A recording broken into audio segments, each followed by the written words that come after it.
बिस्मिल्लाहिर्रहमानिर्रहीम। ला यत्तखिज़ुल मुअमिनूनल काफ़िरीन औलिया मिन दूनिल मुअमिनीन वमन यफ़अल ज़ालिका फ़लैसा मिनल्लाहि फ़ी शै'इन सदक़ल्लाहु मौलानल अज़ीम। मुअज़्ज़िज़ सामीन व नाज़रीन, हज़रत उस्मान गनी रदी अल्लाह ताला अन्हु सरकार की संगत में वो नुमायाँ शख्स हैं जिनका हर हर कदम पर एक इम्तियाज़ी मकाम साबित होता है। हर मुश्किल वक्त में उस पैसे का फुकदान है और हिजाज़ में माशी गुर्बत है। जो उस वक्त का बहुत बड़ा अमीर इंसान था, हज़रत अबू बकर सिद्दीक़ रदी अल्लाह तआला की ज़ात पाक, कुल 40,000 दिरहम उनकी मिल्कियत थी। उस वक्त जब ईमान लाए तो यह सबसे बड़ा अमीर आदमी मुस्लिम सोसाइटी में माना जाता है। जब उनके पास इतनी रकम थोड़ी थी तो फिर और किसी के पास क्या हुआ होगा। सबसे ज़्यादा दौलतमंद और मुतमव्विला हज़रत सैयदा खदीजा कुबरा की ज़ात पाक थी।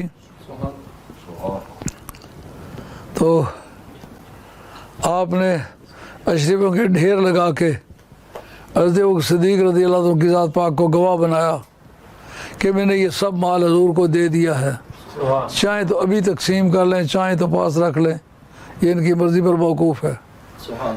उस दौर में जो भी कोई औड़े वक्त आया, मुश्किल वक्त आया, उस जगह टॉप पे जिसका नाम बोलता है वो हज़रत उस्मान गनी रज़ी अल्लाह तआला।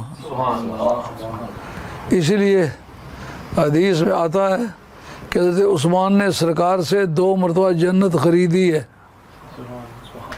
आदमी किससे ख़रीदता है? जिसको मालिक समझे। जो मालिक ना समझा जाए उससे ख़रीदा नहीं जा सकता। इसका मतलब इस्लामी अक़ीदे के मुताबिक सरकार की ज़ात पाक जन्नत के मालिक हैं। मैं तो मालिक ही कहूँगा कि वो मालिक के हबीब यानी महबूब व मुहिब में नहीं मेरा तेरा। 2 मरतबा जन्नत ख़रीदी है। जो हज़रत उस्मान गनी रज़ी अल्लाह तआला के फ़ज़ाइल बयान करते हैं, उनकी ये ड्यूटी है कि ये अक़ीदा भी उनका वाज़े करें कि उन्होंने सरकार से 2 मरतबा जन्नत ख़रीदी है। उन्होंने और किसी जगह से नहीं ख़रीदी। इसका मतलब जन्नत का मालिक वो सरकार ही को समझते हैं, इसलिए जन्नत ख़रीदते वक्त भी उन्हीं से ख़रीदी है। तो हज़रत उस्मान गनी रज़ी अल्लाह तआला की ज़ात पाक को जब खलीफा बनाया जाने लगा तो उस हज़रत फ़ारूक आज़म रज़ी अल्लाह तआला अन्हु आपका आखिरी वक्त आ गया इस सूरत में कि आपने कुछ थोड़ा देर पहले आज के ज़माने के हेर फेर में दुआ मांगी। अल्लामा जलालुद्दीन सयूती शरह सदूर फ़ी अवालिल मौता वल कबूर के अंदर लिखते हैं, कहते हैं हज़रत उमर फ़ारूक रज़ी अल्लाह तआला अन्हु अल्लाह की बारगाह में दुआ मांगने लगे कि ए अल्लाह, मैं अब वो उमर नहीं रहा हूँ जब लोग उमर के दुर्रे से डरते थे।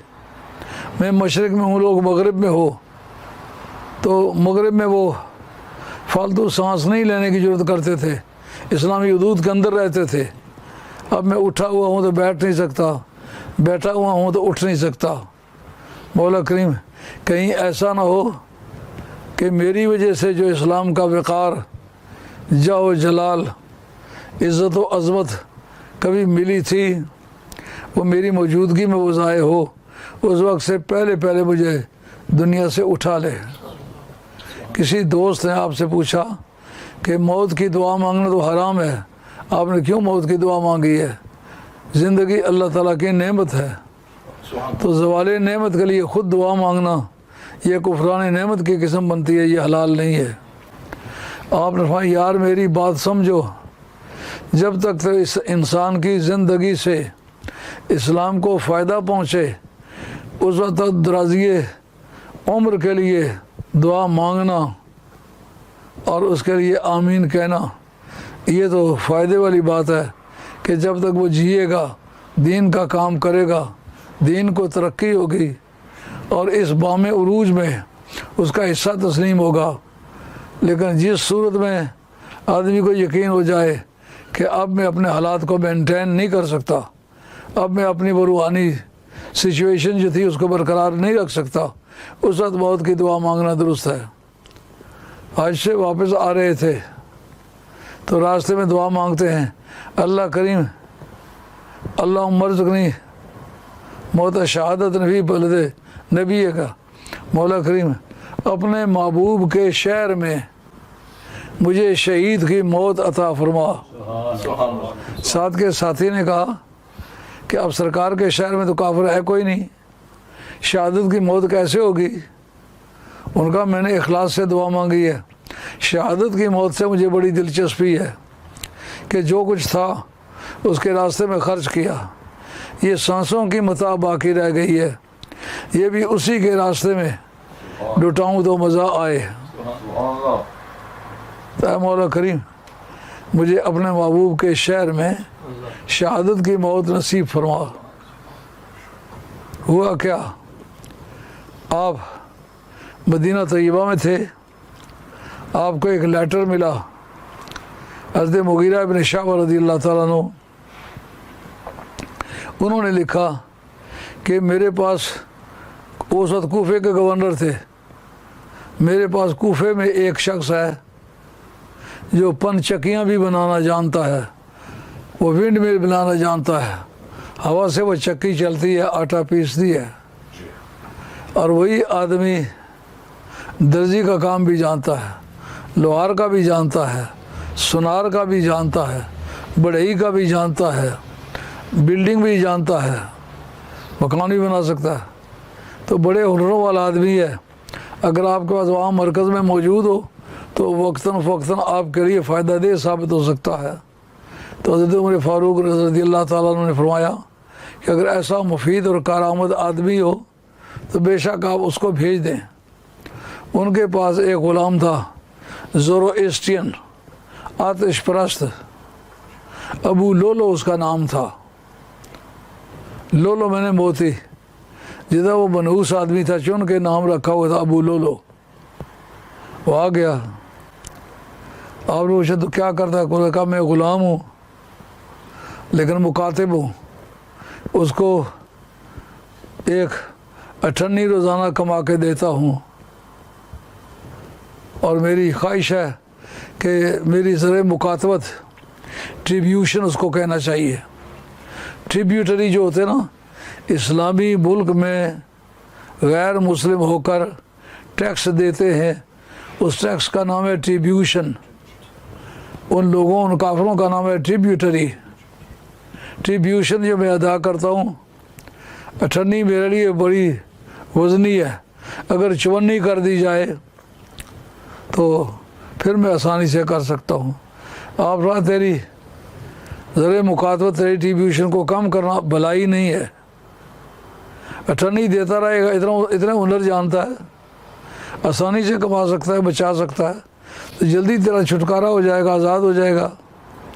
लेकिन जब जाने लगा तो आप बात बताया कि मुगीरा इब्न शाबा ने कि तुम्हारे पास काफ़ी सारे हुनर हैं, तू विंड मिल भी बनाता है। उनका जी बनाता हूँ, अपना एक हमें भी बना के दे दो। लेकिन वो हज़रत उमर फ़ारूक रज़ियल्लाहु के फ़ैसले से अज़ुर्दा हुआ। जाते हुए बड़े ग़ज़बनाक हालत में कहता है, आपको एक ऐसी विंड मिल बना के दूँगा कि दुनिया याद करेगी। लेकिन आपने उस पर ध्यान न किया। बुज़दिल आदमी का होता है, डरपोक होकर के सोचता है। हज़रत उमर फ़ारूक बड़ा दलेर बहादुर इंसान है और खुदा परस्त है। दुआ मांग चुके हुए हैं, मौला करीम अपने हबीब के शहर में मुझे मौत अता कर दे, शहादत की मौत अता करो। और जब वो गया, उसने जाकर एक खंजर तैयार किया, लोहार का काम तो वो जानता था, उसको जहर में बुझाया। जहर में बुझाने जिसको कहते हैं ना पान देना, उसको जहर की पान दी। मतलब ये कि अगर बिलफर्ज इस बार से ना मर जाए तो इसके जहर की वजह से वो मर जाए। एक जगह ताक लगा के बैठ गया। जनाब उमर जब पास से गुजरने लगे, उठ के खंजर उनको मार दिया। वो जो कहा था मैं आपको ऐसी विंड मिल बना के दूंगा कि दुनिया याद करेगी, आप उससे ज़ख्मी हो गए, उसी से आपकी शहादत हुई। लेकिन शहादत से पहले उन्होंने 6 आदमियों का इंतखाब किया। ज़रा देखें, इस वक्त हमारे मुल्क में नहीं पूरी दुनिया में लोग सॉवरेनिटी ऑफ पावर के लिए, यानी मुल्क की सरबराही के लिए हज़ारों ख़यानतें, जुल्म व सितम, जाओ बेजा, हलाल व हराम किस्म के काम मिलाकर करते हैं ताकि इक़्तिदार आला मिल जाए। पहले जिस शख्स को इस्लाम ने खलीफा अव्वल बनाया वो आदमी ऐसा आदमी कि आपने कई वक्त तक कोई तनख्वाह नहीं ली, दोस्तों ने मजबूर किया कि आप कपड़ा बेचने चले जाते हैं, आपका सवारी नहीं है, बाजू पे कपड़ा डाला हुआ है, तो गली कूचों में आवाज़ देते हैं बज़ाज़ कपड़े वाला आ गया है। अब वो आबादी कितनी सारी है, इस वक्त सऊदी अरेबिया की कुल आबादी निसब कराची से कम है, मुल्क पाकिस्तान के मुकाबले में 2.5 गुना से भी कुछ ज़्यादा होगा। उस वक्त कितनी आबादी हुई होगी, एक घर यहाँ है तो दूसरा 4-5 मील की दूरी पर दूसरा घर है, सुबह से शाम तक 4 घर ही चेक नहीं हो सकते, उनका सारा वक्त आपका उधर से निकल जाता है। हम आपको मजबूर करके तनख्वाह देते हैं लेकिन आप बैठ के खिलाफत के ओहदे पर काम करें। अब जनाब अबू बकर सिद्दीक़ रज़ी अल्लाह अन्हु को एक ऊँटनी दी गई सरकारी तौर पर। आज हम देखते हैं कि अफसरों के बच्चे सरकारी गाड़ियों पर, सरकारी पेट्रोल पर सफ़र करते हैं। वाह अबू बकर सिद्दीक़, तेरी ऊँटनी पर किसी ख़ानदान के बंदे को बैठने की इजाज़त नहीं है, सिर्फ सरकारी कामों के लिए वो इस्तेमाल हो सकती है। और आपको नहाने के लिए एक टब दिया गया, उसके अंदर एक बाउल है, प्याला है, नहाएं तो उस प्याले के ज़रिए से पानी ले लें, उस टब में बैठ के गुस्ल कर लें। लेकिन जिस वक्त हज़रत अबू बकर सिद्दीक़ रज़ी अल्लाह अन्हु की वफ़ात का वक्त करीब आया, आपने सैयदा आयशा तय्यबा ताहिरा सलामुल्लाहि अलैहा की ज़ात पाक को मुखातब करके कहा, बेटी मेरी फ़लाँ चीज़ जो है ये मेरे वारसों में तकसीम कर देना, ये तेरे हिस्से की है, ये तेरी दूसरी बहन अस्मा बिन्त अबी बकर के हिस्से की है, और ये चीज़ तेरी तीसरी बहन के हिस्से की है। भाई साहब आज करने लगी कि ए खलीफा रसूल, मिसबाहुज़्ज़ुजाजा शरह इब्न माजा, इसके अंदर इमाम जलालुद्दीन सयूती लिखते हैं कि हज़रत अबू बकर सिद्दीक़ रज़ी अल्लाह अन्हु ने कहा कि ये तेरी तीसरी बहन का हिस्सा है। भाई साहब बोली, उन्होंने कहा हमारी जो तीसरी बहन है कोई मैं हूँ, अस्मा बिन्त अबी बकर बस दोनों ही हैं, तीसरा तो कोई भी नहीं है। उन्होंने कहा नहीं, इस वक्त तेरी माँ जो उम्मे रमान है इसके पेट में बच्ची है। दौरे हाज़िर का दानिशवर कहता है नबी को ये पता नहीं पेट में लड़की है कि लड़का है, माफिल अरखाम का कोई इल्म नहीं। फ़ज़ाइल में ये बात बयान करते हैं कि हज़रत अबू बकर सिद्दीक़ रज़ी अल्लाह अन्हु ने ये बात बताई, लेकिन ये बात नहीं बताते कि जिसके ग़ुलामों की बसीरत का ये हाल है कि पेट में नारा या मादा वो बता सकते हैं, वो ख़ुद क्यों नहीं बता सकता। हाकिम की मुस्तदरक के अंदर हदीस है कि सरकारी दवालों रसाम बदर के ज़माने में वापस आ रहे हैं तो सरकार के साथ हज़रत अबू बकर सिद्दीक़ हैं। एक अराबी आता है, वह आकर सरकार से पूछता है बताएं मेरी ऊँटनी के पेट में क्या है। इसका मतलब ये हुआ अनपढ़ से अनपढ़ लोगों में, पुराने वक्तों में, जाहिलों में ये एक मेयार था कि गैब जाने तो नबी होता है, गैब न जाने तो नबी नहीं होता। आप कहते मैं नबी हूँ, अगर नबी है तो बताए मेरी ऊँटनी के पेट में क्या है। सरकार ने मुंह दूसरी तरफ फेर लिया, इधर होके फिर सवाल किया और आपने मुंह मुबारक फेर लिया, इधर होके फिर सवाल किया। उस वक्त हज़रत अबू बकर सिद्दीक़ रज़ी अल्लाह अन्हु उसे पकड़ के परे ले गए। उन्होंने कहा सरकार ने तेरी पर्दादारी की है, तो अपने आप को नंगा करना चाहता है, फलां दरख्त के नीचे अपनी ऊँटनी को बिठा के तुमने उसके साथ बदकारी की है और तेरी पुश्त का बच्चा उसके पेट में है और वो नरीना है। बताओ, जब नबी पाक अलैहिस्सलाम की मजलिस में बैठने वाला वो जानता है कि पेटों में क्या है, तो नबी को क्यों पता नहीं। तो मिसबाह-उज़-ज़ुजाजा के अंदर जलालुद्दीन सयूती लिखते हैं कि आपने फरमाया कि ये तीसरा सा तेरी बहन का है, वो बाद में पैदा होगी। वही साहबजादी पैदा हुई, उसी का नाम उम्मे कुलसूम रखा गया और उसी का बाद में हज़रत उमर फारूक रज़ियल्लाहु अन्हु से निकाह भी हुआ। जो कहते हैं उम्मे कुलसूम का निकाह हुआ, हज़रत करार की उम्मे कुलसूम से निकाह नहीं हुआ, वो हज़रत वो सिद्दीक़ रज़ियल्लाहु अन्हु की वो तीसरी बेटी थी, जिसका नाम उम्मे कुलसूम था।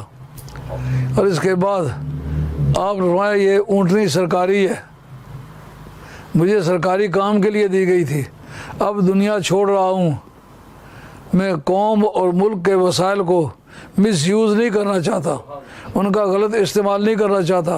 जहाँ उनके दिन मनाते हो, जहाँ उनका जिक्र करते हो, उनके किरदार को भी अपनाओ। क्या शान है, कितना ज़हीन आदमी है, कितना पढ़ा लिखा है। उस वक्त के एतबार से इनका शुमार पढ़े लिखों में होता था, क्योंकि एरिस्टोक्रेसी में ये सुप्रीम कोर्ट के जज थे, यानी जो कत्लों के केसों के फैसले, दियत कितनी होनी चाहिए, किसास होना चाहिए या नहीं होना चाहिए, या माफ़ करने के कोई सूरतें हो सकती या नहीं हो सकती, उस वक्त के जज हज़रत अबू बकर सिद्दीक़ थे। इसका मतलब आपका कैरेक्टर, आपका ख़ानदानी मिजाज, आपके अमाल की शोहरत, आपका बर्ताव और उसने दियानत सोसाइटी में इतना मशहूर था कि काफिर होकर इस बात को तस्लीम करते थे कि अबू बकर जैसा दयानतदार हमारी सोसाइटी में कोई नहीं है। वो आदमी पढ़ा लिखा है, आला ओहदे पर था, और जब सरकार के दीन में आए तो वो सब ऑफरें उन्होंने की। उन्होंने कहा नहीं, मैं सरकार की ग़ुलामी के मुकाबले में तख्ते शाही को भी ठोकर मारता हूँ, तख्ते सिकंदरी को भी ठोकर मारता हूँ, ताजे दारा को भी ठोकर मारता हूँ। मेरे सामने तो नबी पाक के खाके राह की जो कीमत है, बादशाहों के ताजों और तख्तों की वो कीमत नहीं है।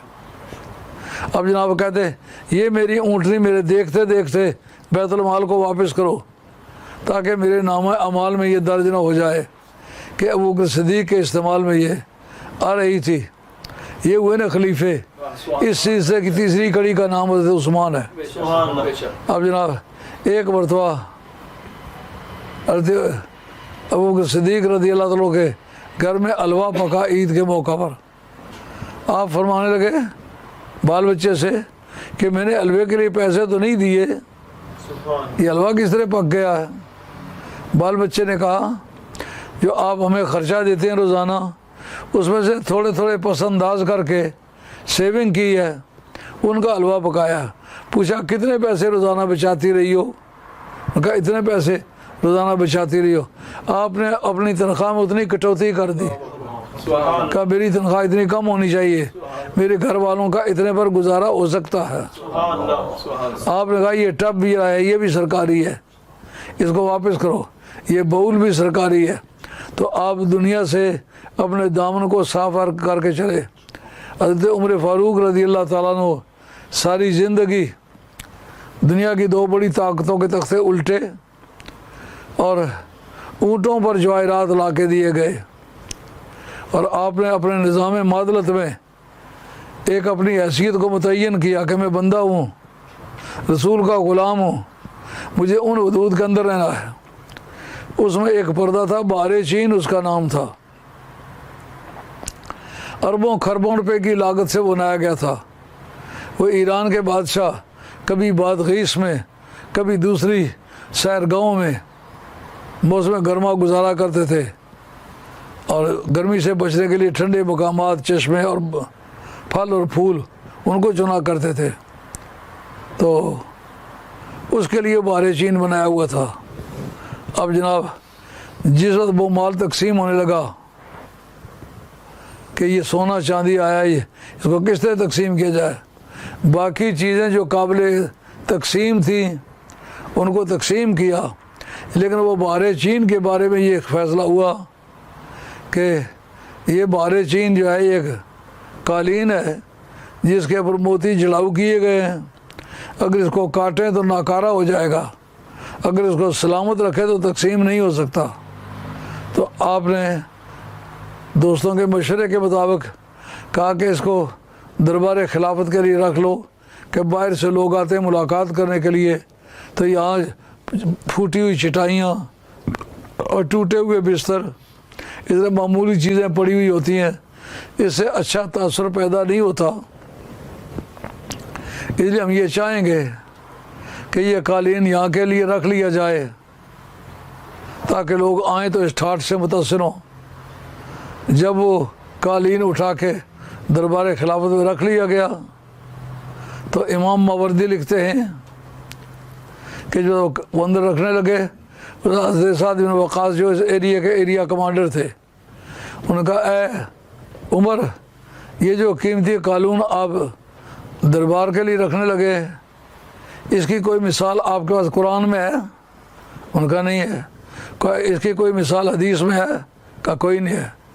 का जो प्रेसिडेंट है ना, उनसे कानून का बनना इस सवाल से साबित है, यानी अगर ऐसा कोई वाक़ा पहले गुजरा हुआ है कि कोई जंगी आमदनी मुजाहिदीन पर तकसीम करने के बजाय उसको किसी शख्स की शख्सी इस्तेमाल के लिए रख लिया जाए, इसको कहते हैं प्रेसिडेंट।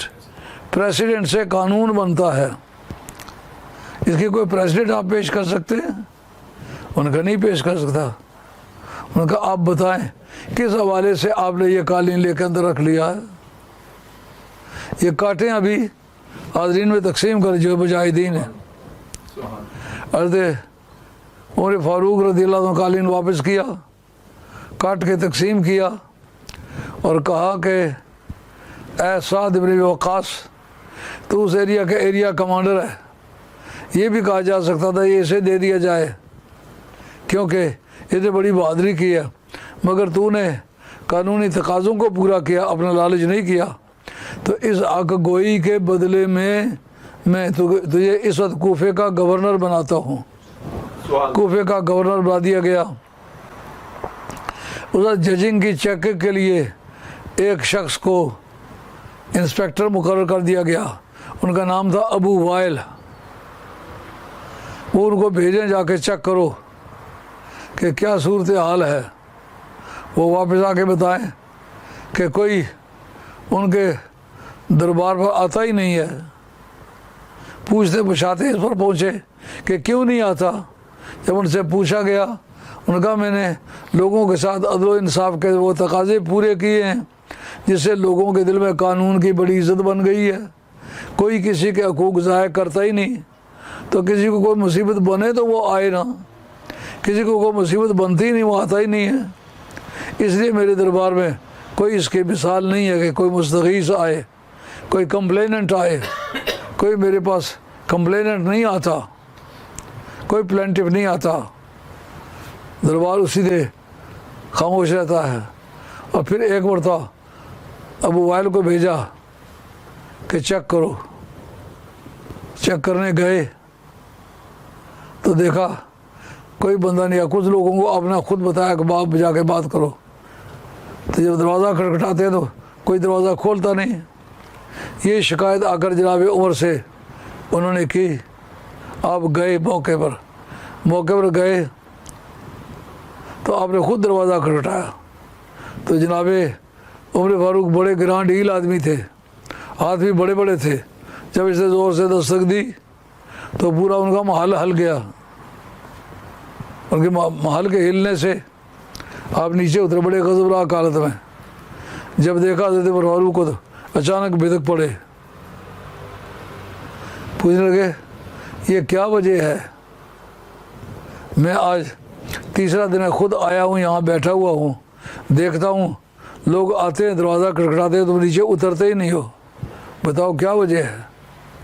उनका दरअसल महल इतना बड़ा है, आवाज़ ही नहीं जाती। आप अपनी बेगम को, अपने बच्चों को बाहर निकालो। बाहर निकाला। आप वहाँ इस मकान को आग दे दो। मैं तुमसे पूछता हूँ, जो तनख्वाह तुम्हें मैं देता हूँ उसमें से तो इतने महल नहीं बन सकते, तो ये किस तरह महल बनाए हैं। उधर वो कहने लगे कि चूँकि लोग मुझे सहाबी रसूल समझते हैं, हजूर का सहाबी समझ के मुझे नजराने पेश करते हैं, उससे मैं बनाता हूँ। कहा तुम्हें एक सर्कुलर लेटर मिला है कि नहीं मिला, जिसमें तेरे भी दस्तखत मौजूद हैं कि कोई शख्स जो जहाँ का हाकिम है अपनी जुरिस्डिक्शन से, अपने हदूद इख्तियार से न किसी की दावत कबूल कर सकता है, न किसी का नजराना कबूल कर सकता है, सिवाय उस शख्स के कि जो वहाँ का हाकिम बनने से पहले उसकी खिदमत किया करता था, वो कर सकता, वरना कोई नहीं कर सकता। ये लेटर मिला कि नहीं मिला? उन्हें जी मिला। उन्होंने कहा तो फिर इसकी रूह से तुम ये नजराने लेने के हकदार थे, क्यों नहीं वापस किए? उसी तारीख उनको वहाँ से फारिग कर दिया। जिस आदमी ने हक गोई की थी उसी तारीख कूफे का गवर्नर बना दिया था। उसी कूफे के गवर्नर से अदल इंसाफ के तकाजे मजरू हुए तो आपने एक लम्हे भर में उसको मजबूर भी कर दिया, उसके मकान को भी जला दिया। इस तरह के फैसले हज़रत उमर फारूक के अदल इंसाफ की दुनिया में मौजूद हैं। आपने सबसे पहली मरतबा फतह किया था ईरान के रह के इलाके को हज़रत उस्मान ने। हज़रत उस्मान गनी रज़ियल्लाहु अन्हु का बयान है ना, सबसे पहले उन्होंने फतह किया था। ये वही जगह है जहाँ जनाब उमर ने आबादियों का सिलसिला कायम किया, क्योंकि दरियाए जीखूँ और दरियाए सीखूँ ये दो दरियाएँ सुर्ख पानी के, जिसमें सुर्ख मट्टी बह के आती है। कभी आप रशा वाले इलाके से गुजर के हवाई जहाज़ पर गुजरे होंगे तो वहाँ इतनी ऊंची ऊंची पहाड़ियाँ हैं सुर्ख सुर्ख, जहाँ से वो चश्मे निकल के आते हैं, वो सुर्ख पहाड़ियाँ हैं, लेकिन वो बड़ी ज़रखेज़ मट्टी है, बहुत उम्दा। वो दोनों दरिया वहाँ से आके गुजरते हैं उसी रह के इलाके से। रह असल में रौयुन है, इसको सैयद वाला कानून कहते हैं। वाव और या दोनों इकट्ठे आ जाएं तो उनमें से एक साकिन हो दूसरे मुतारिक हो तो वाव को या करके या को या में इदगाम कर देते हैं, उसी से रैयुन बनता है, उसी से रैयान बनता है। जो कहा कि जन्नत में एक रास्ता है जिससे कोई नहीं गुजर के अंदर जाएगा सिवाय रोज़ेदारों के, रैयान उसका नाम है, सरसब्ज़ शादाब। ये जो राई लोग हैं ये अरब के कबाइल हैं, किसी एक बाप की औलाद में से नहीं है। एक ज़री इलाके के बाशिंदे थे। हज़रत उमर फारूक ने देखा ये मट्टी बड़ी ज़रख़ेज़ नज़र आ रही है, तो वहाँ के राइयों को यहाँ मुहैया करो। तो कानूनन कहना चाहिए राज़ी, ये खिलाफ कानून राज़ी को राई बना लिया। पहले भी राज़ी नहीं होना चाहिए था, राई होना चाहिए था। लेकिन हज़रत सुल्तान महमूद गज़नवी ने जब हिंदुस्तान फ़तह किया तो उन्होंने मदद मांगी मुसलमानों से कि ये पंजाब का इलाका है, पानी बड़ा आम है, मिट्टी बड़ी सुर्ख है, इस इलाके में ये जो है ना साहिवाल के इलाके, गंजी बार और हरी बार का इस तरह के कोई बारों के नाम है, इन इलाकों को देखा ना तो फिर वहाँ के रहने वाले लोगों को जो वहाँ खिलाफुल क़ियास राज़ी कहलाते थे, यहाँ पंजाब में वो राई कहलाने लगे। हालांकि वो एक कबीले के लोग नहीं, एक इलाके के लोग हैं। जैसा कि आप सिंगापुर में जाएं तो वहाँ जो 40-40 के लड़ाई में वहाँ रह गए थे उनकी कौम है पंजाबी, सैयद भी पंजाबी, मोची भी पंजाबी, नाई भी पंजाबी, उनकी कौम पंजाबी बन गई।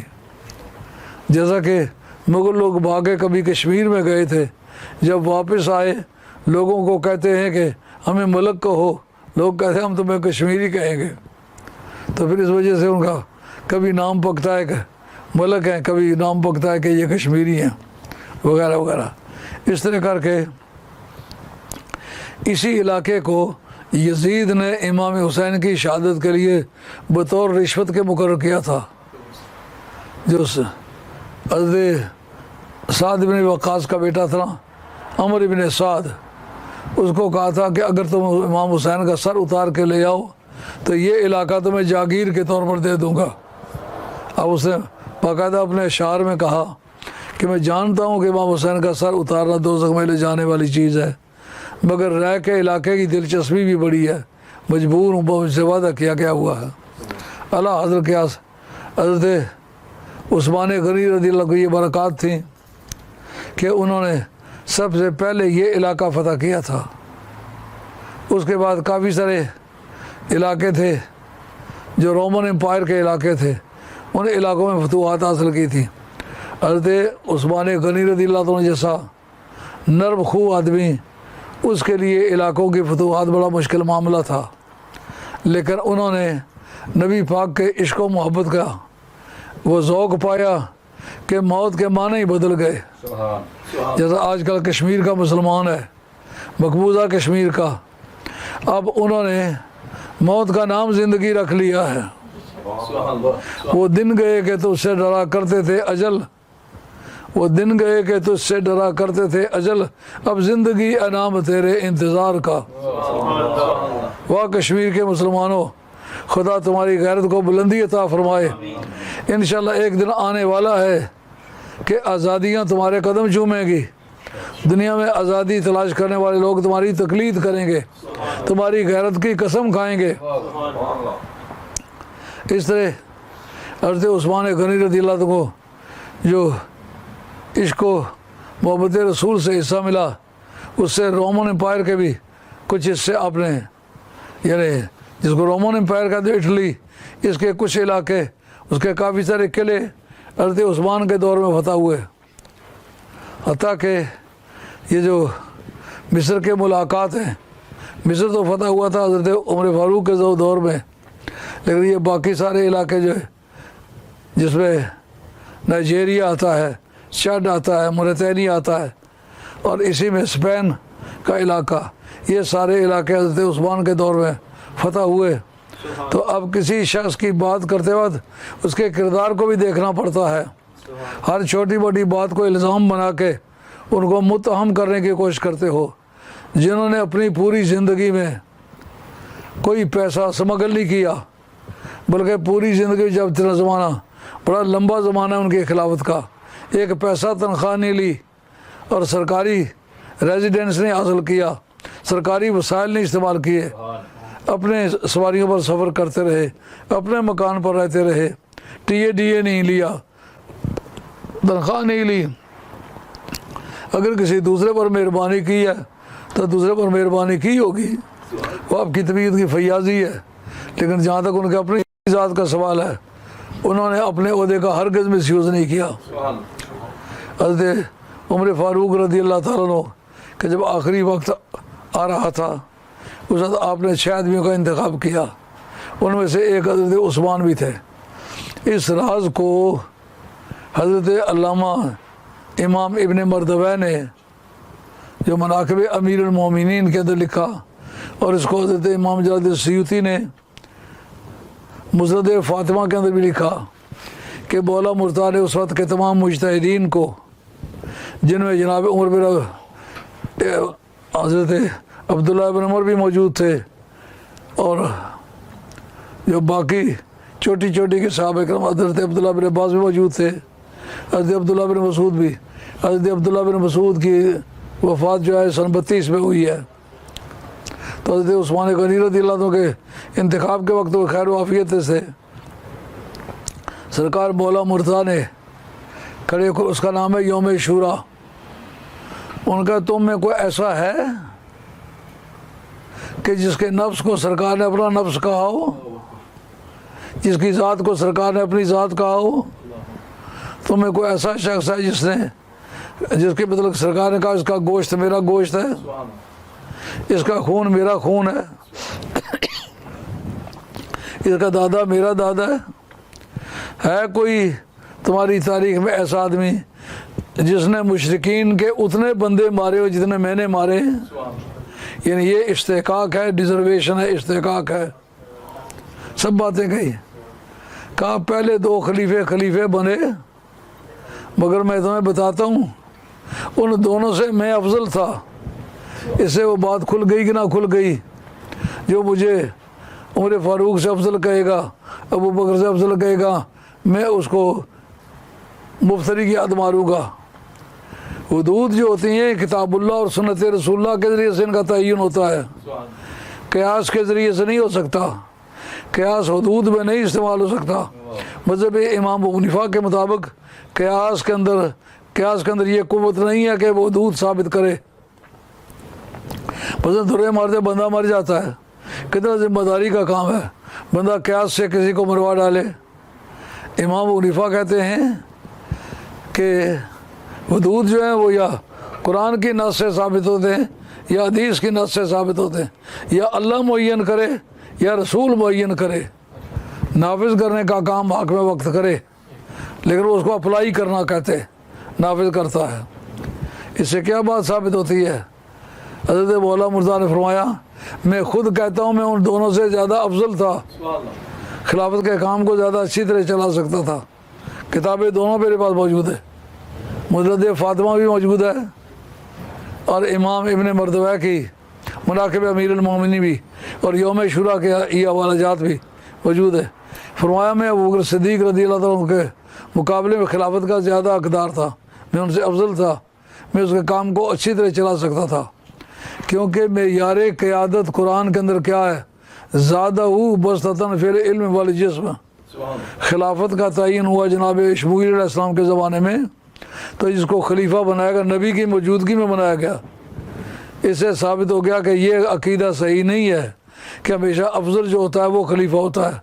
अफजल नबी है, खलीफा मफजूल है, लेकिन नबी उसको मशवरा देता है, नबी उसका मुशीर है और इख्तियारात उसके पास है। इसका मतलब यह है कि उनकी मौजूदगी में कोई अफजल मौजूद हो सकता है, इसके बावजूद इख्तियारात खलीफा के पास दिए गए। तो कहते हैं दो मेयार है, जिस्मानी तौर पर बहुत अच्छा हो, ऐसा कोई बंदा बताओ जिसको मैंने तलवार मारी हो वो कहे कि तलवार मैंने खाई लेकिन मैं खड़ा रहा, नहीं जिसको मारी वो गया। ऐसा कोई आदमी लाओ जो ये कहे अली को मैंने मारा, अली गिर गया था। ना अली को गिराने वाला माँ ने जना है और ना अली की तलवार सह सकने वाला कोई माँ ने जना है। तो कहा फिर मैं किस डर से उनकी खिलाफत को मान गया? कहा मैंने बंदे बड़े मारे थे, ये बात जो बार बार कही है, मेरे जितने बंदे मुशरिक किसी और ने मारे हैं, फिर जितने नहीं मारे हैं उसके साथ लोगों की मुआफ़क़त हो जाना तो एक बदी ही बात बगैर सोच विचार के समझ आती है। तो जनाब मौला मुर्तज़ा शेर खुदा रज़ियल्लाहु अन्हु कहते हैं मैं उन दोनों से अफजल था, मैं इस काम को बहुत अच्छी तरह चला सकता था, लेकिन वो जिनके बाप दादे मैंने मारे हुए थे उन्हीं की औलादें मुसलमान हुई थी। इस बात का एहतमाल था कि अगर मैं खलीफा बन जाऊं तो ये मुर्तद हो जाएंगे और एक दूसरे को कत्ल करने लग जाएंगे, कोई दूसरे को मुर्तद कहेगा, वो इसको मुर्तद कहेगा, तो नतीजा ये होगा कि इस्लामी निज़ाम जो तबाह हो जाएगा। तो लोगों के मुर्तद होने के डर की वजह से मैं इस तरफ नहीं गया कि मैं खिलाफत का ज़्यादा मुस्तहिक हूँ, बल्कि मैंने कहा कि इनको ही खलीफा मान लो, क्योंकि वो लोग बेज़रर थे। हज़रत अबू सिद्दीक़ रज़ियल्लाहु अन्हु सारी ज़िंदगी भी किसी को मारा ही नहीं था। हज़रत उमर फ़ारूक रज़ियल्लाहु अन्हु सिर्फ अपने सगे मामू को मारा था और किसी को मारा ही नहीं था।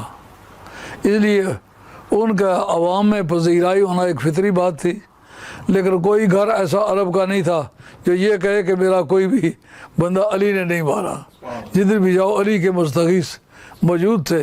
तो ये सिलसिला चलता चला आया। और ये बात हमेशा याद रखें, मुनाफिकीन ने उस बड़ी तावीलें की हैं, ये सच्चा नबी नहीं है। और एक बड़ा खबीस इंसान था जो ईरान रिटर्न था, नज़र बिन हारिस, जो तो कोई आयत पेश करें तो कहते हाँ मैंने उस कोर्स में पढ़ी थी, मैं ईरान रिटर्न हूँ। जैसा आजकल पाकिस्तान में नहीं कहते ये इंग्लैंड रिटर्न है, अगर मॉरिशस में जाओ तो वो कहते हैं ये इंडिया डिस्चार्ज है, ये भारत रिटर्न है। आला तालीमात करिए उसको भारत भेजते हैं। इसलिए उस ज़माने में ईरान जाया करते थे। नज़र बिन हारिस जो है जिस जगह भी आता है कुरान में इन हाज़ा इल्ला असातीरुल अव्वलीन, उस जगह मुराद कौन होता है? उस जगह मुराद वही नज़र बिन हारिस होता है। तो इस तरह हर ज़माने में बददियानती बरतने वाले आले इल्म पाए गए हैं। आज के अखबार में था, एक बुज़ुर्ग कहते हैं जो उलमा ने खिदमात की हैं उनको फरामोश नहीं करना चाहिए, मैंने कहा अच्छी बात कही है, फरामोश नहीं करेंगे। लेकिन उस वक्त उलमा के दो बड़े मशहूर ज़ुमरे थे, एक आले हदीस का और एक उलमाए देवबंद का। उलमाए देवबंद जो थे उन्होंने उस पेपर पर दस्तखत किए थे जो ऑल इंडियन नेशनल कांग्रेस का पेपर था, जिसका पहला उनसर था जनाब मुसलमानों की तहजीब और है, हिंदुओं की तहजीब और है। आइंदा ऐसा प्रोग्राम बनाने वाले मुत्तहिदा कौमियत का मंशूर और दस्तूर कि ना हिंदू हिंदू रहें न और मुसलमान मुसलमान रहें, दोनों की तहजीब तोड़ करके एक हिंदुस्तानी तहजीब बनाई जाए। अब मुझे बताइए, ये उलमा के खिदमात हैं, इसको तो हम याद रखे हुए हैं। जिन्होंने इस पेपर पर दस्तखत किए वो इस्लाम के क्या लगते हैं? उन्होंने क्या तावील की थी? उन्होंने कहा कि कौमें औतान से बनती हैं, कौमों का वतन से ताल्लुक़ होता है, दीन और मज़हब कौम बनाने का काम नहीं करते। मगर इस्लामी तारीख़ ये नहीं बताती, कुरान की तालीम ये नहीं बताती। एक उनका ये था कि मुसलमानों का मज़हब और है, हिंदुओं का मज़हब और है। ये जो ऑल इंडियन नेशनल कांग्रेस, जो भारत के लीडर थे जवाहरलाल नेहरू और महात्मा गांधी, ये दोनों जो थे ये ऑल इंडियन नेशनल कांग्रेस के मुसन्निफ थे। और इसके लिए मददगार कौन थे? मौलाना हुसैन अहमद साहब मदनी। हिंदुस्तान की सबसे बड़ी यूनिवर्सिटी उस वक्त देवबंद थी और देवबंद का सबसे ज़्यादा सुपीरियर आलिम दीन हुसैन अहमद साहब मदनी थे। मुझे ये जान के भी बड़ी हैरत हुई, मदीना शरीफ के लोगों ने तफसीर की उनके मदनी होने की। पैदा हुए टांडे में, वफात पाई टांडे में, कब्र उनकी टांडे में, नाम मदनी। कहा मदनी किस तरह बने? कहा मदनी वो इस तरह बने कि जिस वक्त वो इनकलाब आया ना वापियों का, उस तख्ता उल्टा गया अमीर हिजाज का, जो शरीफ मक्का थे ना, वो उस सरबराह ममलकत थे, उनका तख्ता उल्टा। सादात के हाथ से इन्होंने इक़्तिदार छीना, इसलिए सैयद का लफ्ज़ तो इतना बुरे तरीके से इस्तेमाल किया। सैयद नेहरू, सैयद गांधी, सैयद इंदिरा गांधी, सबसे पहला मुसलमान मुल्क जिन्होंने के कभी इक़्तिदार छीना था सादात से, शरीफ मक्का से, सबसे पहले उन्होंने हिंदुस्तान को रिकॉग्नाइज़ किया था। जवाहरलाल नेहरू को सबसे पहले दौरे की दावत मुसलमानों में से उसी मुल्क ने दी थी। कहते जब वो झगड़ा शुरू हुआ तो उस इनके बड़े भाई थे हुसैन अहमद साहब मदनी के, और वो मदीना तैयबा में जा पहुँचे। उस लूट घसूट में, मार पिटाई में 8 मरतबा मदीना तैयबा उजला है। उसके बाद अब 9वीं मरतबा आबाद हुआ है, तो तबाही बचाए रखी है। तो कहा वहाँ सबसे बड़ी जायदाद, उनका नाम है हबीब, जो हुसैन मदनी साहब के बड़े भाई थे। वो लूट मार में सबसे ज़्यादा उन्होंने फ़ायदा हासिल किया। ये उस झगड़े लड़ाई में और बगावत के कुछ दिन वहाँ रहे, जो बंदे मारते रहे, घर लूटते रहे। उस ज़माने में ये भी तशरीफ़ ले गए, वहाँ कुछ दिन ठहरे, मदनी बन गए। अल्लाह उनको जज़ाए खैर अता फरमाए। बहरहाल ये तबका था उलमाए देवबंद का, और दूसरा तबका था आले हदीस का। आले हदीस के सरबराह थे मियाँ नज़ीर अहमद साहब। बाद में वो उसी झटके में सैयद नज़ीर हुसैन बन गए। उनका नाम था शेखुल कुल। उनको तमाम वहाबिया जितने भी थे शेखुल कुल कहते थे। उन्होंने किताब लिखी अल इक्तिसाद फिल एतकाद, मेरे पास मौजूद है। अल इक्तिसाद फिल जहाद, जहाद में मियाना रवि। उन्होंने कहा कि यार ये जो इस वक्त हिंदुस्तान में मुसलमान लड़ रहे हैं ये नाजायज़ है, ये हराम है। अंग्रेज़ से लड़ाई करना हराम है, ये लफ्ज़ मौजूद है, अंग्रेज़ से लड़ाई करना हराम है।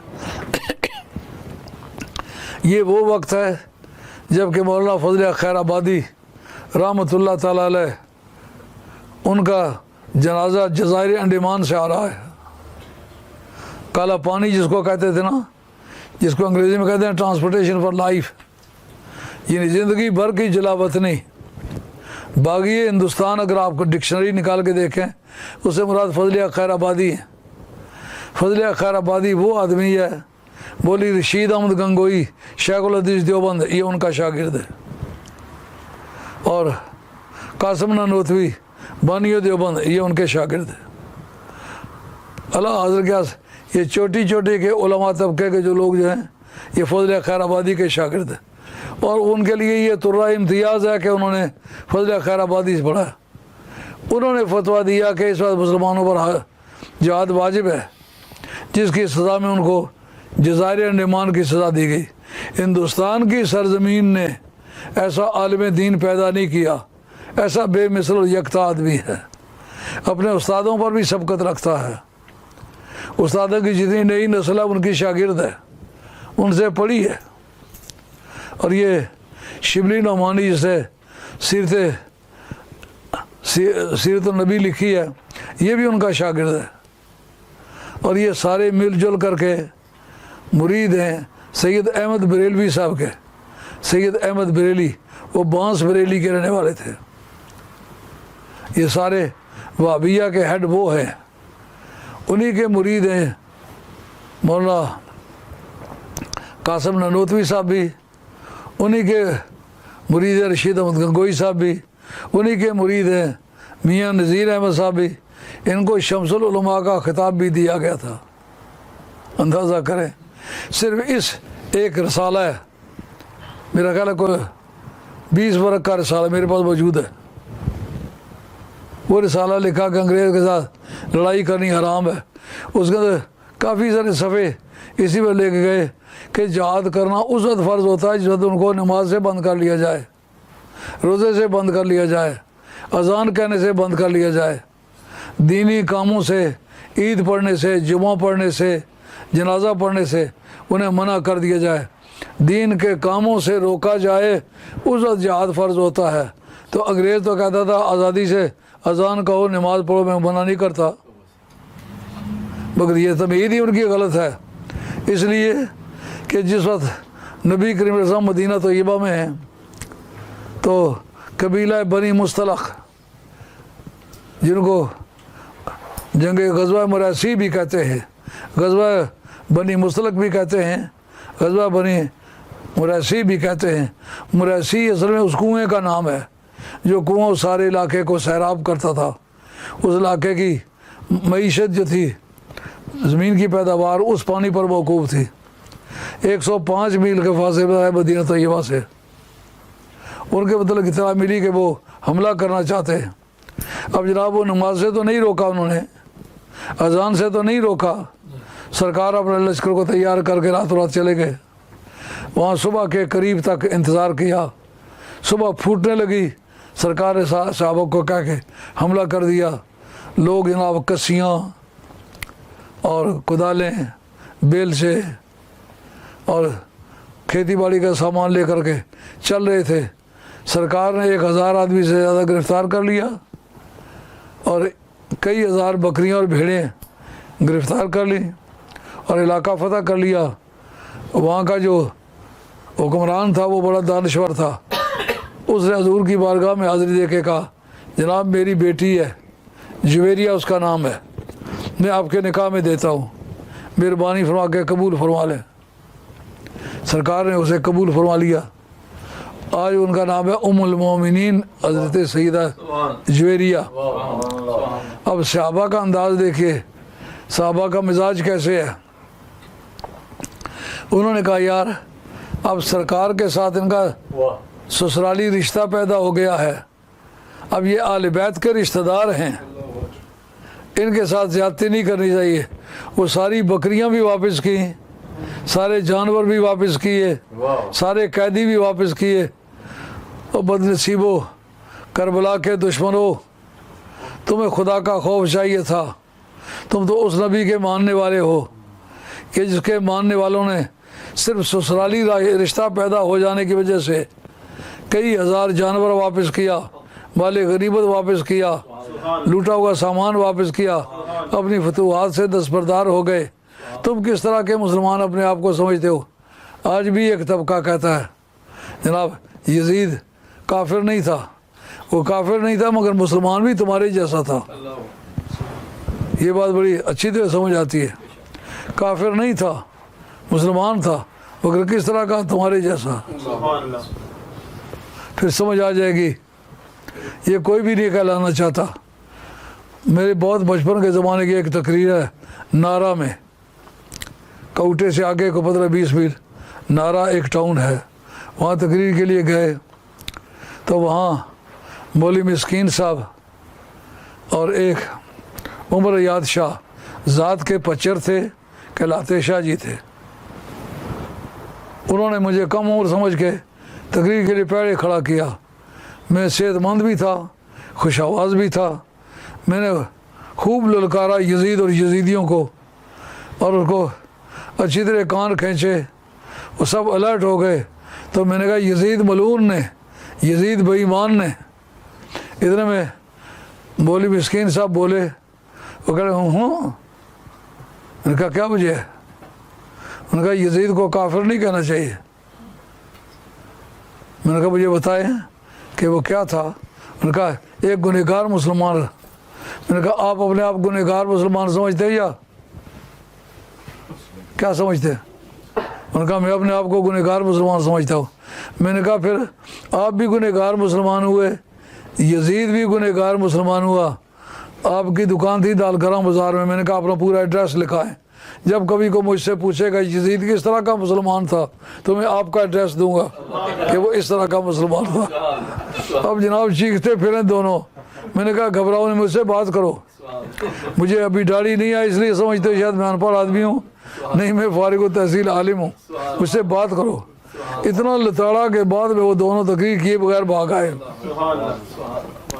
तो इस तरह यजीद के मुसलमान होने का आज भी डंडोरा पीटते हैं, मगर वो मुसलमान किस तरह का था? वो तुम्हारे जैसा था।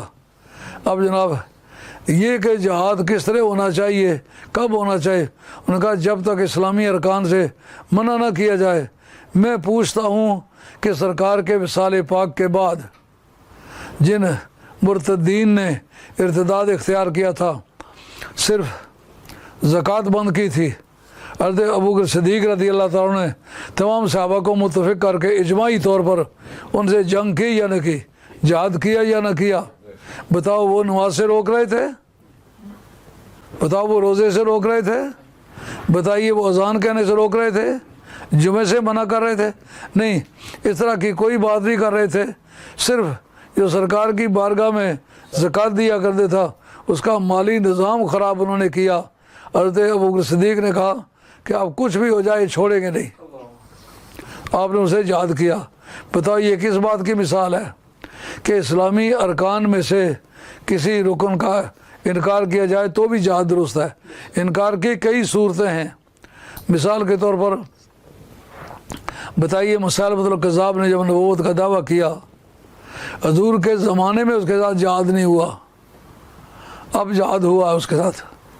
हजूर के बारगाह में वो आया भी, उसने सरकार से कहा कि अगर आप मुझे लिख दें कि तेरे आपके बाद फिर मेरी नबूवत तस्लीम की जाएगी, मेरा शेर तस्लीम कर ले नबूवत में। आपने तिनका उठा के कहा कि ये तिनका भी कोई चीज़ है, इतना भी हम तुम्हें कंसीडर नहीं करते।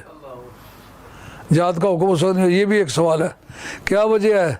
सरकार के वक्त उसके साथ साथ जहाद करने की इजाज़त न हुई, हुक्म ना हुआ। अबू बकर सिद्दीक़ रज़ी अल्लाह को क्या आगे पहुँचता था उसके ख़िलाफ़ जहाद करें। ये बात याद रखें, जो किसी मजबूरी की वजह से, मसरूफियत की वजह से कोई फ़ैसला न किया जा सके, इजमाए उम्मत के ज़रिए से उसका फ़ैसला किया जा सकता है। इजमाए उम्मत एक ऐसी चीज़ है जो इस उम्मत के खुसूसियात में से है। ये बात आपने याद रखनी है। कुरान और हदीस की सनदों पर कई तरह के एतराज़ करते हैं, लेकिन ये बात आपने याद रखना है कि इजमाए उम्मत सिर्फ इस उम्मत में है, पहली उम्मतों में इजमाए उम्मत नहीं था। इसका सबब क्या है? ये बड़ी इल्मी किस्म की बात है कि पहले नबियों को ये पता था कि मेरे बाद और नबी आएगा, जो कानून की ज़रूरत पेश आएगी वो अल्लाह ताला के हुक्म से वो कानून पेश करेगा, या खुदा उसे कानून की इजाज़त देगा, या खुदा से वो इजाज़त मांग के कानून बना लेगा। लेकिन सरकार के बाद फिर इजमा का क्यों हुक्म हुआ कि सरकार को पता था मेरे बाद नए नबी ने आना नहीं है, वही नहीं आएगी, मेरे वाली वही आखिरी वही है। अल यौम अकमलतु लकुम दीनकुम व अतममतु अलैकुम नेमती व रदीतु लकुमुल इस्लाम दीना। तो अब उसका फ़ैसला उनके वक्त में अब तकाजा हो रहा है कि क्या करें। इसने नबूवत का दावा किया है, सरकार फरा बाकी भी जितने हैं वो जहन्नमी हुए हैं, सबको लोगों ने मार डाला है, इसके ख़िलाफ़ भी जंग करते हैं। एक सहाबी ने भी इस पर इख्तलाफ नहीं किया। इसका मतलब है कि इजमाए नसी ताम दलील कती है। सारे मुजतहिदीन बोल के कहें ठीक है जी यही एक बात है। जितने कानूनदान थे ना, बमाए अबू बकर सिद्दीक़ के, बमाए उमर फारूक के, बमाए उस्मान गनी के, बमाए हज़रत अब्दुल्लाह बिन मसूद के, और बमाए हज़रत अब्दुल्लाह बिन अब्बास के, बमाए मौला मुर्तज़ा के, कानूनदानों में बड़ी अव्वलियत हासिल है हज़रत अब्दुल्लाह बिन मसूद को। इन सब ने मुत्तफ़िक़ा तौर पर कहा कि ठीक है उसके साथ जंग करने। ये फ़ैसला किस ज़रिए से हुआ? इजमाए उम्मत के ज़रिए से हुआ। और इजमाए उम्मत को सरकार के दीन के लिए मखसूस क्यों किया गया कि सरकार पर नबूवत ख़त्म थी। ये ख़त्म नबूवत की दलील है। अगर किसी नए नबी ने आना होता इजमाए उम्मत की इजाज़त ना होती। इजमाए उम्मत की इजाज़त ने बता दिया कि नबूवत ख़त्म है। अब जो कहते उलमा का नाम नहीं लिया, यार तुमने जो खिदमत दी है वो तो तुम्हारी किताब मेरे पास मौजूद है, जो कहते अंग्रेज़ के साथ लड़ाई करना ये जहाद नहीं, ये फसाद है, ये गुनाह हराम है, ये तुम्हारी खिदमत तो ये हैं। उस वक्त ये तुम्हारा फार्मूला था, अगर इस्तेमाल किया जाता तो आज जो हिंदुस्तान में मुसलमानों की हालत हो रही है वही हालत हमारी भी होती। लेकिन शुक्र है कि मुसलमानों ने वक्त पर इस बात को समझा कि ये कलमा हराम है, नहीं हम मुसलमान हैं। सरकार ने अकेले होकर के मक्का शरीफ में वो इनकलाब बर्पा किया, और जब उस वक्त के माहौल का सरकार के मिशन के साथ टकराव हुआ, वतन छोड़ दिया, मिशन नहीं छोड़ा। हम उस दीन के लोग हैं जो वतन और मिशन का टकराव हो जाए वतन को छोड़ते हैं, मिशन को नहीं छोड़ते। उन्होंने वतन छोड़ दिया लेकिन मिशन को ना छोड़ा। तुम्हारी खिदमत तो ये है। आज उन तुम्हारी खिदमत का जो सिला मिल रहा है हिंदुस्तान में मुसलमानों को, उस पर अब कौन रोए? जाकर शिया की तरह मातम करो और अपने बुज़ुर्गों की कब्रों में जाकर पीटो कि जिन्होंने लोगों को ये दर्स दिया था कि हम पहले हिंदुस्तानी हैं, पीछे मुसलमान हैं, अंग्रेज़ के साथ जिहाद करना मना है। अगर वो तुम्हारा फार्मूला तस्लीम हो जाता, कल तो तुम्हारा ये फार्मूला था, आज अखबारों में फ़ोटो देते हो हम आले हदीस में से हैं, हम ये कर देते हैं, हम वो कर देते हैं। ये तुम्हारे बाप दादे के काश्त किए हुए पौधे हैं जो इस वक्त उग रहे हैं, और मुसलमान इस वक्त नोके नेज़ा पर चढ़े हुए हैं, और मुसलमान की इज़्ज़त भी महफूज नहीं, जान भी महफूज नहीं, माल भी महफूज नहीं। आज मस्जिदों को मंदिरों में तब्दील किया जा रहा है, सरकार की गुस्ताखी की जा रही है। और तुम अगर सच्चे थे आज कुछ करके दिखाओ, पता चले कि तुम्हारे उलमा की खिदमत क्या है। तुम्हारे उलमा की खिदमत जो सन 1919 में जाके शबीर अहमद साहब ने फ़ैसला किया कि हम इन जमीयत उलमा हिंद से अलग होते हैं, तो ये बिल्कुल इस तरह की बात है जैसा एक काफ़िला सफ़र पर गया हो, सफ़र के दौरान कहे जनाब तुम आटा गूंदो कि खाना तैयार करें। उनका मैं नहीं गूंदता। लकड़ियाँ काटो, कहा मैं नहीं काट सकता। ये आग जलाओ, ये मैं नहीं काट सकता। अच्छा आंडी पकाओ, ये मैं नहीं पका सकता। गोश्त तैयार करो, ये मैं नहीं कर सकता। खाने का वक्त आए खाओ तो अव्वल साहब में बैठ के खाने लग जाए। कहा अगर मैं अब इनकार करूं तो मैंने सोचा कि एक बार इनकार ही करता है। खाने के वक्त तुम शरीक हो गए, तुम्हारी बड़ी दानिशमंदी। आज हम इस बात पर इज़हार अफसोस करते हैं कि जिन लोगों ने खिदमत की थी उनमें अल्लामा हज़ारवी थे, जिन पर कातिलाना हमज़ा हुआ था, कातिलाना हमला हुआ था। मैं आज से ग़ुलाम हूँ अब्दुल गफूर का, चश्मा उबल रहा है मोहम्मद के नूर का।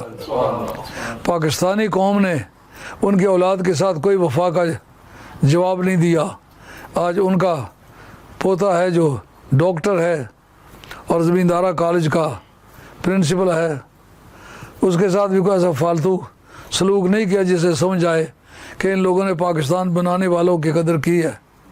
फिर जमात अली शाह साहब रहमतुल्लाह के औलाद के साथ कोई अच्छा सलूक नहीं किया जिसे समझ आता कि पाकिस्तान बनाने वालों के साथ। अल्लामा अब्दुल हमीद बदायूनी, ये सारे लोग वो लोग थे। सैयद नईमुद्दीन मुरादाबादी, सैयद मोहम्मद मुहद्दिस कचौशवी रहमतुल्लाह अलैह, जिन्होंने वो नारे लगाए, वक्त पर इस्लाम का पास किया और आले सुन्नत वल जमात के नाबूस को बरकरार रखा। खिदमत तो उनकी हैं, तुम्हारी खिदमत क्या हैं? तुमने तो कहा अंग्रेज़ से लड़ना हराम है, ये तुम्हारी खिदमत है। अल्लाह मेरा और आपका खात्मा सच्चे दीन पर करे और जिस पर हमारे असलाफ चले। खुलफाए राशिदीन का जिक्र बड़े अच्छी इज़्ज़त व अज़मत के साथ हुआ है।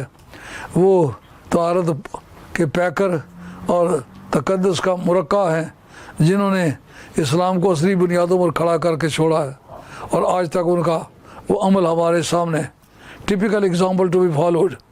हमें उस नमूने पर चलना चाहिए। सहाबा किराम और आले बैत का नमूना अमल हमारे लिए मशअल राह है।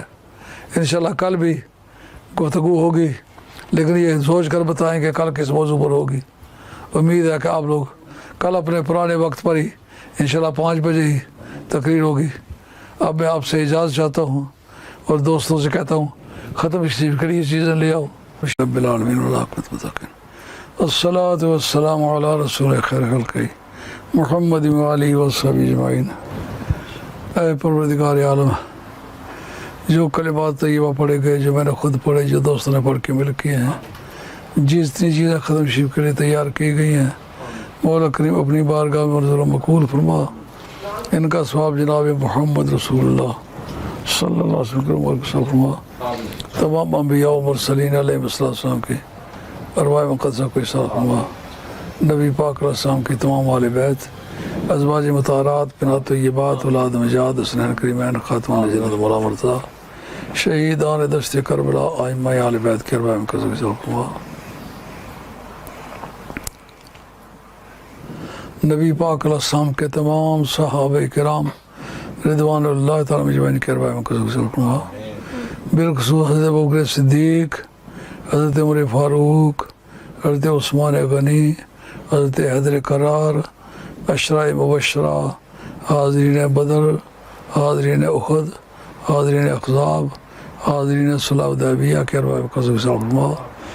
तमाम ताबीन, अतबाए ताबीन में से जितने लोग सहीउल अक़ीदा गुज़रे, सब के अरवाह मुक़द्दसा को इरशाद फरमा। तमाम ज़ुमरा है औलिया अल्लाह के अरवाह मुक़द्दसा को इरशाद फरमा।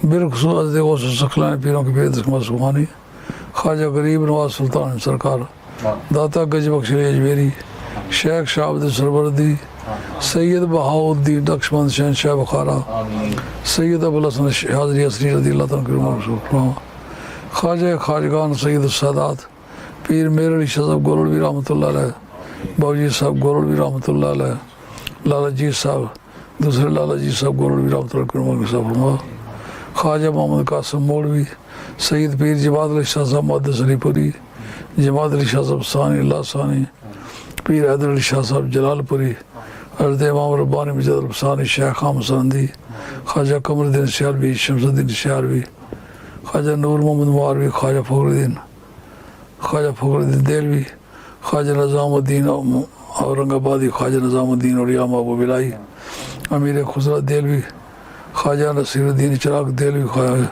हज़रत ख्वाजा गैसुदराज रहमतुल्लाह, ख्वाजा अब्दुल कुद्दूस गंगोई, हज़रत साबर पिया कलियरी गिलानी रहमतुल्लाह अलैह, हज़रत सैयद अब्दुल रहीम शाह मुल्तानी रहमतुल्लाह अलैह, हज़रत फरीद मसूद गंज शकर, खाजगान कल्याण शरीफ के अरवाह मुक़द्दसा को इरशाद फरमा।